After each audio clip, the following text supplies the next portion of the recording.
You know, getting older doesn't mean you have to lose your hair, not with all the advancements in technology. If you've noticed your hair is thinning, the doctors at Destin Plastic Surgery offer a procedure to replace it. Of course, you're probably wondering if it actually works. Dr. Ennis, the big question is, does it really work? Does the hair actually grow like real hair? Absolutely, absolutely. It's your hair. Yeah. So when we do hair transplants, we're actually taking the person's own hair and replacing what's lost. So there's really kind of two sides to things. We have the medical side of management of hair loss, and we have the surgical side. With the medical management, what really the goal is to preserve what's there. So the gentleman comes in, just starting to notice a little thinness in the hair, and the first thing we want to do is to get them started on medical programs such as Propecia or Rogaine, because what that's going to do is it's going to help salvage and maintain all the hair that they have. And you said gentlemen, ladies too. Absolutely, absolutely. Now, it's a little bit different process in women because women, although they can have thin hair, typically it's a little bit different process because it's not always the testosterone that's causing the hair loss. It could be the thyroid hormone, it could be some other things. So the first thing we'll do with women is always do a good thorough hormone workup to make sure there's not some other cause of the hair loss. But if it turns out it's just normal hair loss, then and they have a good donor site, meaning they have good hair in the back, then absolutely we can replace that hair, and it works very, very well in women. Now this lady, you can see, has some black down her scalp in order to make her hair look thicker.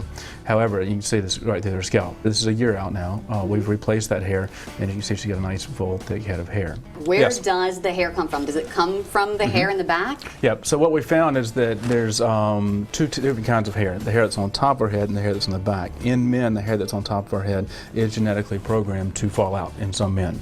We also know that the hair on the back of our head is not sensitive to testosterone, so we can borrow that hair and actually cut it up in individual little hairs and put that back on the top of the head, and it grows. Once you move from the back of the head to the top of the head, Correct. is that going to fall out after some time, or it just keeps growing? No, because this hair back here is not sensitive to the precursors of the testosterone. Even when you move it? Yep, exactly. Now there's two ways we can do hair replacement. Once somebody comes in, for instance, if somebody comes in and they have a focal area like this where they've lost some hair, then what we're going to do is we're going to take some hair off the back of their head and we're going to put them back in there one hair at a time, so it looks very natural. It's like planting seeds. It's not instant gratification like some things we do, like breast implants and tummy tucks and facelifts. You wake up and everything's better. With hair transplants, it takes a little while because we're planting these seeds in there and we got to wait for them to grow. Here you can see this has been about 3 months. The hair's starting to grow back in, and by a year that hair's all growing back in. It used to be the traditional strip method where we had to take a strip of hair off the back of your head. So covered very nicely as long as you had hair. There's some guys that's like, I think I want hair. They could do a hair transplant 10, 15 years later. They decide they want to shave their head. Well, they still get a scar back there. So they were always reluctant to shave their head because it was a scar from back 10, 15 years ago when they did the hair transplant. So even a guy like this, you can see, let me show you this picture. He was quite thin here at the top. So we've replaced all that. This is about 8 or 9 months out, and you can see that hair is growing back in very nicely. But the nice part about it, if you look up close, these are individual little hairs that have been put back in so that it's filled back in very nicely. Now, how is your procedure different from other methods that we may see commercials for? Well, that's the biggest difference now is how we harvest the hair. Now we can take them out one at a time.